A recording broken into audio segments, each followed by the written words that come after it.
মাকে হারানোর পর বোঝা যায় মায়ের কথা।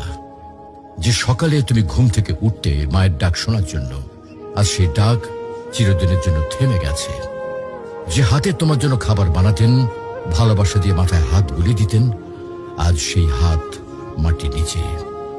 যখন মা বেঁচে ছিলেন তুমি হয়তো বলেছ, মা আমি ব্যস্ত আছি, মা পরে কথা বলবো। কিন্তু আজ তুমি সময় পেলেও আর সেই কথা শোনানোর মানুষটি নেই। আজ তুমি চাইলে আর মাকে ফোন করে বলতে পারবে না, মা আমি পৌঁছে গেছি। আজ তুমি ঘরে ফিরলেও আর কেউ দরজায় দাঁড়িয়ে হাসি মুখে বলবে না, টেবিলে খাবার রাখা আছে, খেয়ে নিস বাবা। মাকে হারানোর পর বোঝা যায় তিনি শুধু একজন মা ছিলেন না, তিনি ছিলেন ঘরের আলো, জীবনের দোয়া আর হৃদয়ের শান্তি।